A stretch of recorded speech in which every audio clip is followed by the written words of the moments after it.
சித்தர் சிவவாக்கியரை பற்றி நாம் சிந்தித்து கொண்டிருக்கிறோம்.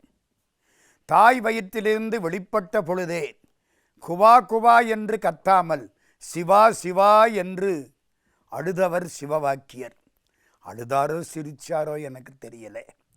அதனாலே சிவவாக்கியர்னு பேர் வந்தது. காசிக்கு போகிறார் குருநாதனை தேடி. அங்கே ஒரு செருப்பு தைக்கக்கூடிய ஒரு தொழிலாளி, அவர் ஒரு சித்தர். எல்லாரும் காலையும் தொட்டு அளவெடுத்து காலணி தயாரிப்பவர். அதற்கு முன்னே இறைவன் திருவடிகளை தன் மனத்தில் வைத்திருப்பவர் பெரிய சித்தர். ஆனால் வெளியில் பார்த்தா செருப்பு தைக்கிற ஆளாக தெரியுது. இவர் அவரை அறிந்து கொண்டார். அவர் காலில் விழுந்து வணங்கினார். அவர் கொஞ்ச காலம் இவருக்கு செருப்பு தைக்கும் தொழிலை கற்றுக் கொடுத்தார். செய்யும் தொழிலே தெய்வம், அதில் திறமைதான் உனது செல்வம். கொஞ்ச காலம் இருந்தார். சுவாமி, எனக்கு உபதேசம் பண்ணணுமே. உபதேசம் பண்ணணும் அப்படின்னா அதுக்கு பக்குவம் வேணும். இவருக்கு பக்குவம் இருக்கா இல்லையான்னு கண்டுபிடிக்கணும். அப்படி திரும்பினார் அந்த செருப்பு தைக்கக்கூடிய சித்தர். செருப்பு தைச்சதில் வந்த காசு கொஞ்சம் இருந்தது. இந்த காசை கையில் எடுத்தார். சிவவாக்கியர் கையில் கொடுத்தார். என் தங்கை இந்த கங்கை, காசியிலே ஓடக்கூடிய கங்கை என் தங்கை, எனக்கு மிகவும் வேண்டியவள். அவளுக்கு இதை கொண்டு போய் கொடு. ரெண்டாவது, அந்த சுரக்காயை எடு. பேய் சுரக்காய். பேய் சுரக்காய்னா கசப்பாக இருக்கும்.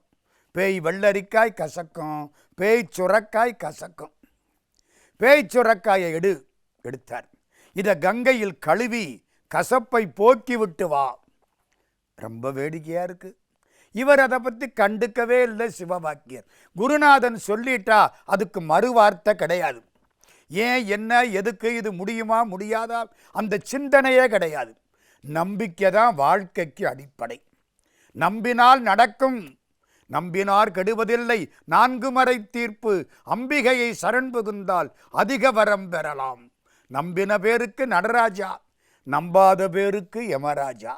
குருநாதனை நம்பின சீடர் அப்படியே புறப்பட்டார். கங்கை கரையில் போய் நின்னார். கங்கைக்குள்ள கால் வச்சார். உள்ளே இருந்து வளையல் அணிந்த கரம் வெளிப்பட்டது. அந்த கையிலே குருநாதர் கொடுத்த காசை வச்சார். அந்த கரம் உள்ளே போய்விட்டது. இவருக்கு கவலையே கிடையாது. ஒரு கை வந்ததே, அது பெண் கையா தெரிஞ்சுதே, வளையல் தெரிஞ்சுதே, அதெல்லாம் ஒரு சிந்தனையும் கிடையாது. சித்தம் போக்கு சிவம் போக்கு.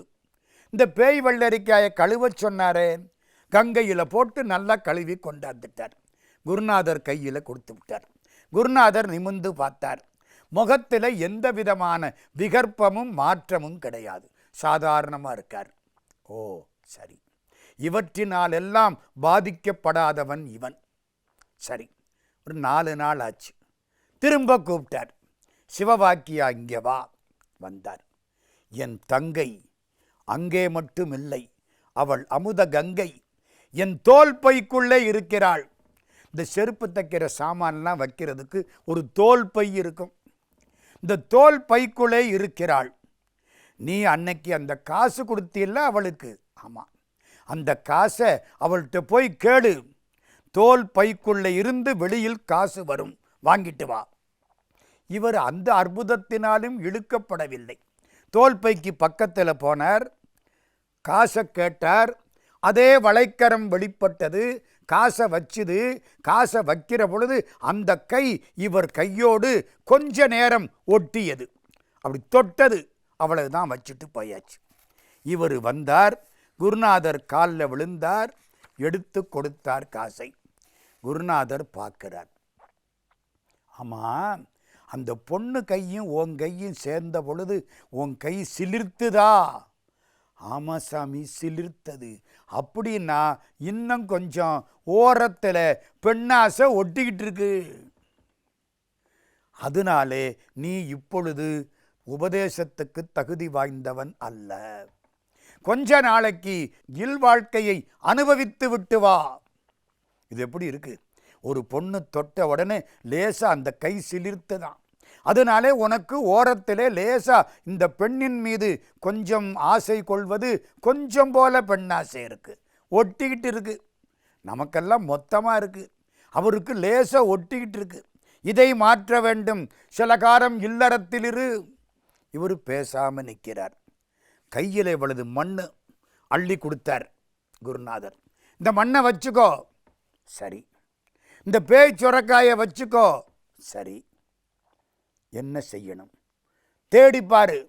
இந்த மணலை சோறாக சமைப்பவள் எவளோ, இந்த பேய் சுரக்காயை கசப்பில்லாத கரியாக சமைக்கக்கூடிய ஆற்றல் உள்ளவள் எவளோ, அவள்தான் உனக்கு மனைவி. அவளை தேடிப்போ, இல்லறத்தில் இரு, பிறகு திரும்பி வா. குருநாதன் கட்டளை. சிவவாக்கியர் அங்கேருந்து புறப்பட்டார். ஒரு பையில மண்ணு, ஒரு பையில பேய் சுரக்காய் தேடிக்கிட்டு போறார். எங்கெங்கேயோ போய் கேட்டார். எல்லாரும் சிரித்தார்கள். மண்ணு சோறாகுமா? என்னையா நீ? சோழ நாட்டில் சோற்றால் மடையடைக்கும் சோனாடுன்னு சொல்லுவாங்க. வெள்ளம் வந்தால் மண்ணை போட்டு அடைக்க மாட்டாங்களாம், சோத்தை அள்ளி போட்டு அடைப்பாங்களாம். அவ்வளவு சோறு. எப்போ? காவிரியில் தண்ணி வந்த காலத்தில். அது மாதிரி மணல். மணல் எப்படியா சோறாகும்? பேய் சுரக்கா கசக்கும். அதை சமைச்சா அது எப்படி இனிக்கும்? யாராலும் முடியாது. போ. சுத்தினார். இந்தியாவில் பல பகுதி சுத்தினார். கடைசி நம்ம தமிழ்நாட்டு பக்கம் வந்து சேர்ந்தார். நரிக்குறவர்கள் கூடாரம். அவர்கள் வெளியிலே போயிருக்கிறார்கள். அந்த இடத்துக்கு சாமி வந்துட்டார். சிவவாக்கியர் பெரிய சித்தர், பெரிய ஞானி. இப்போ இல்லறத்தில் இருக்க வேண்டும் என்பது குருநாதனுடைய கட்டளை. நிற்கிறார். ஒரு பொண்ணு, குறவர் குடிசையைச் சேர்ந்த பொண்ணு வெளியில் வந்தாள். இவரை பார்க்கிறாள். கையெடுத்து கும்பிட்டாள். ஏதோ ஒரு உணர்வு. இந்த பொண்ணு கையெடுத்து கும்பிடுகிறாள். இவளை பார்த்தா ஏதோ ஒரு சாதாரண அறிவுக்கு அப்பாற்பட்ட அறிவுள்ளவளாக தெரிகிறது. இவள்கிட்ட இதை கொடுத்து சமைச்சு பார்க்க சொல்லலாமா? யோசிக்கிறார். இந்த குறவர்கள்லாம் எங்கே போயிட்டாங்க? அவங்கெல்லாம் மூங்கில வெட்டி முரஞ்செய்யறதுக்கு போயிட்டாங்க. அவங்க பொழப்பு அது. மூங்கில் மரத்தை வெட்டி முரமாக மாற்றுவது. நான் மட்டும்தான் இங்கே இருக்கிறேன். சாமி, உங்களுக்கு நான் ஏதாவது தொண்டு ஊழியம் செய்யணும்னா செய்ய தயாராகிருக்கிறேன். அந்த இளமையான பெண் சொன்னாள். குருநாதர் கேட்டுக்கிட்டார். அம்மா, ரொம்ப பசியாக இருக்குது, சோறு போடுறியா? போடுறேன் சாமி. இந்த பாரு, நீ கொடுக்குற சோறு எனக்கு ஆகாது. இந்த மணலை சோறாக சமைக்கணும். இந்த கசக்கிற பேய் சுரக்காயை நல்ல சுரக்காயாக கறி சமைக்கணும். அதைத்தான் நான் சாப்பிடணும். கவலையே படலை. ரெண்டையும் உள்ளே கொண்டுக்கிட்டு போனான். சமைத்தாள். மணல் சோறாகியது. பேய் சுரக்காய் நல்ல கரியாகியது. கொண்டு வந்து போட இவர் சாப்பிட நிமிர்ந்து பார்க்கிறார். இவளைத்தான் திருமணம் செய்து கொள்ள வேண்டும். தீர்மானமாகிவிட்டது. இந்த வெளியில் போயிருந்த குறவர்கள் வந்தார்கள். இவர் கதையெல்லாம் சொன்னார். நான் இவளை மனம் புரிந்து கொள்ள விரும்புகிறேன். சாமி, அப்படின்னா எங்களுக்கு மகிழ்ச்சி. உங்களை மாதிரி ஒரு பெரிய ஞானி இவளுக்கு கணவனாக கிடைப்பது நாங்கள் செய்த பெரும் புண்ணியம். ஆனால் ஒன்று, என்ன? நீங்கள் எங்களோடே இருந்துடணும். நாங்கள் பண்ணுற தொழிலை நீங்கள் பண்ணணும். நாங்கள் ஊர் ஊராக போவோம். இந்த பொண்ணை கூட்டிக்கிட்டு நீங்களும் ஊர் ஊராக வரணும். எங்களுக்கு ஒரு ஊர் சொந்தம் அல்ல, யாதும் ஊரே யாவரும் கேளீர். அதனால நாங்கள் எல்லா ஊருக்கும் போகிறவங்க, நீங்கள் வரணும். சரி, ஒப்புக்கொண்டார். புறப்பட்டார். கல்யாணம் ஆச்சு. அந்த பெண்ணை கையோடு கூட்டி கொண்டு ஊர் ஊராக போகிறார் சிவவாக்கிய சித்தர். மூங்கில் வெட்டினால் இவரும் மூங்கில் வெட்டுவார். ஒரு நாள் ஒரு இடத்துல மூங்கிலை வெட்டினார். கீழே இருந்து தங்கம் துகள் துகளாக கொட்டிற்று. கையை விட்டு அள்ளினார். இவ்வளவு தங்கத்துகள் கிடைச்சது. கொட்டிவிட்டார். ஐயோ, வேண்டாம் வேண்டாம் வேண்டாம், சிவபெருமானே, நான் மெய்ப்பொருளை கேட்டேன், இந்த பொய்ப்பொருளை கொடுத்து என்னை மாட்ட பார்க்கிறியே. கடவுள் பொண்ணும் கொடுப்பான், மெய்ப்பொருளும் கொடுப்பான். பொன் கேட்டால் பொன் கிடைக்கும், மெய்ப்பொருள் கேட்டால் மெய்ப்பொருளே கிடைப்பார்.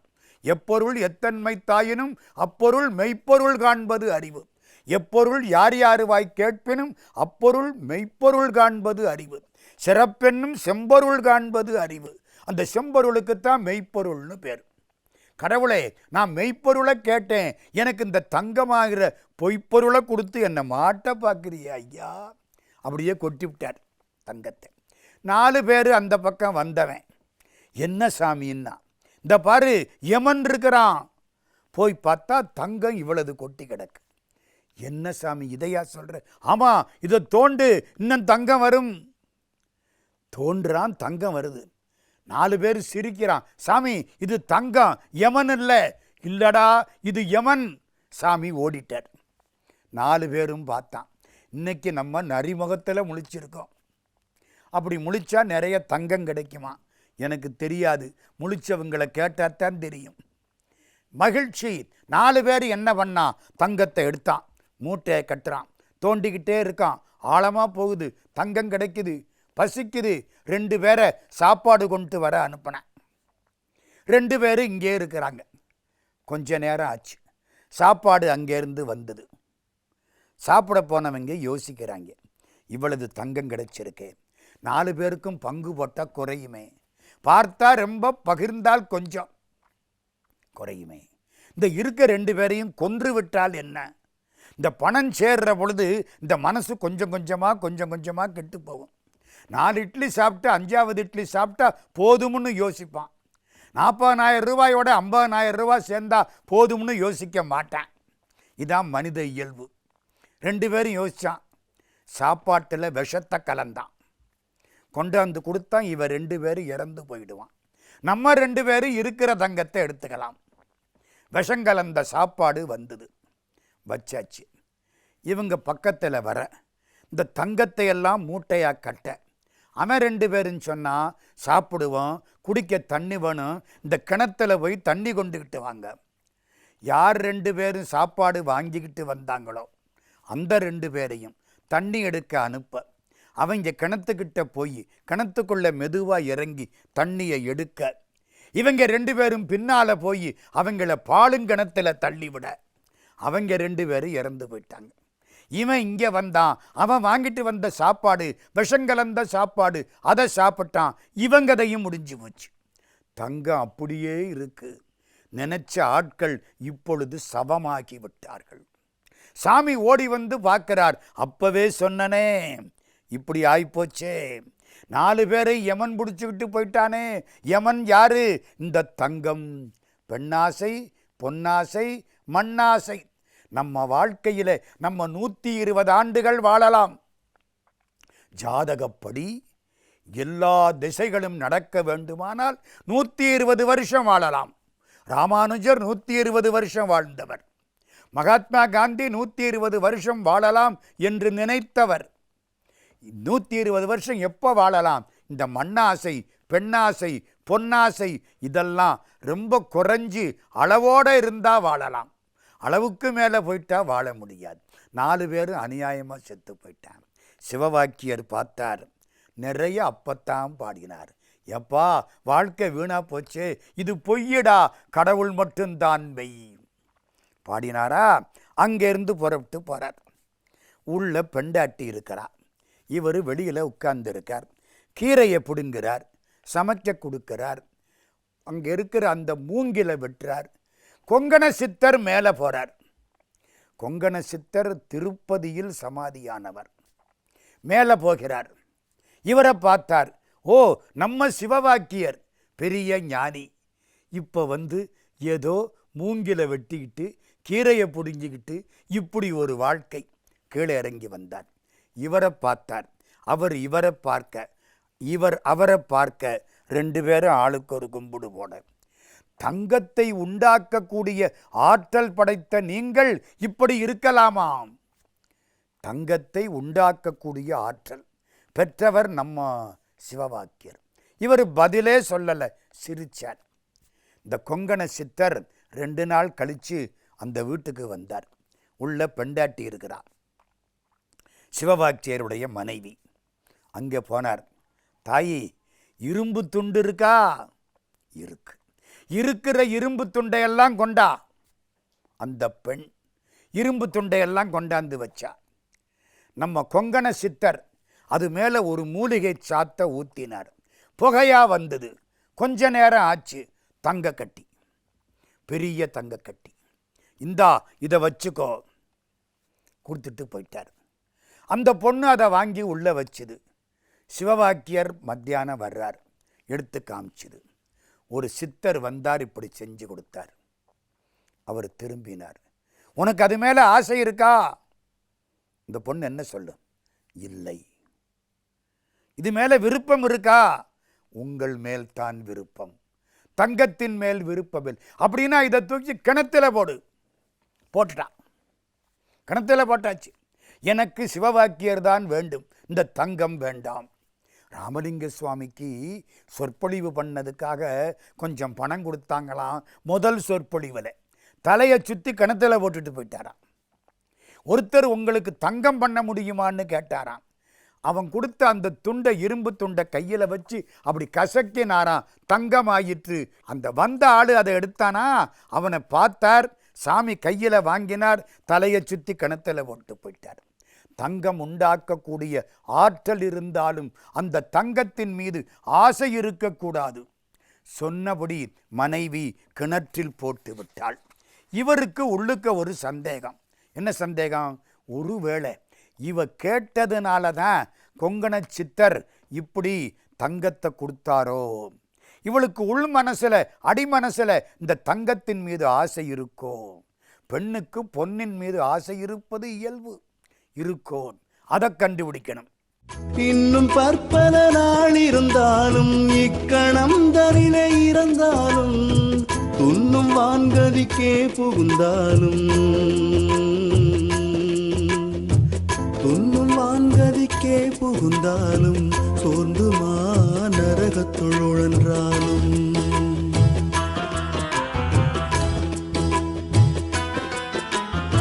பெற்ற தாய்தனை மக மறந்தாலும் பிள்ளையை பெரும் தாய் மறந்தாலும் உற்ற தேகத்தை உயிர் மறந்தாலும் உயிரை மேவிய உடல் மறந்தாலும்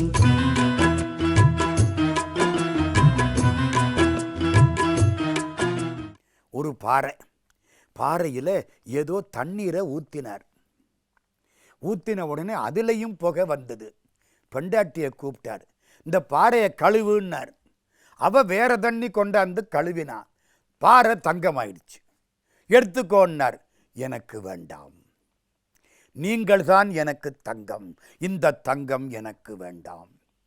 இப்படி வாழ்ந்தவர் நம்முடைய சிவவாக்கியர். திருமணிசை ஆழ்வார் மாதிரி அற்புதமான சந்த விருத்தங்கள் செய்தவர் சிவவாக்கியர். கொஞ்ச காலத்துக்கு அப்புறம் உலகத்திலே நிறைய பாடியாகிவிட்டது என்று சும்மா இருக்க வேண்டும் என்று எண்ணுகிறார். வாழ்க்கைக்கு அப்புறம் அவர் எங்கே இருக்கார் என்னன்னு தெரியாது. சித்தர்களுக்கு அழிவு கிடையாது, எங்கே வேணாலும் இருப்பாங்க. சதுரகிரியில் இருப்பாரா? இருக்கலாம். பர்வத மலையில் இருப்பாரா? இருக்கலாம். திருவண்ணாமலையில் இருப்பாரா? இருக்கலாம். பழனியில் இருப்பாரா? இருக்கலாம். நம்ம பக்கத்தில் உட்கார்ந்து இந்த பேச்சை கேட்டுக்கிட்டு இருப்பாரா? இருக்கலாம். நம்ம ஒன்றும் சொல்ல முடியாது. அவருடைய சிறப்பான பெருமை அது. ஒரு பாட்டு அவர் பாட்டிலே, அதை மட்டும் பார்த்து விட்டு அவரை வழிபாடு செய்வோம். செய்ய தெங்கிலே இளநீர் சேர்ந்த காரணங்கள் போல், செய்ய தெங்கிலே இளநீர் சேர்ந்த காரணங்கள் போல், ஐயன் வந்து என்னுளம் புகுந்து கோயில் கொண்டனன், ஐயன் வந்து என்னுளம் புகுந்து கோயில் கொண்டபின் வையகத்தில் மாந்தர் முன்னம் வாய் திறப்பதில்லையே. வையகத்தில் மாந்தர் முன்னம் வாய் திறப்பதில்லை. என்ன அர்த்தம்? இளநீல தண்ணி எப்படி வந்துச்சு? நீங்கள் கொண்டே ஊற்றுனீங்களா? இல்லை சார். அது மாதிரி என் மனசுக்குள்ளே கடவுள் வந்துட்டார்.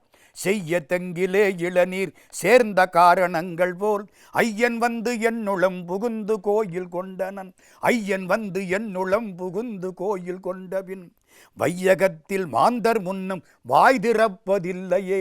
அதுக்கப்புறம் நான் வாயை மூடிட்டு மௌனியாக இருக்கத் தொடங்கிவிட்டேன்.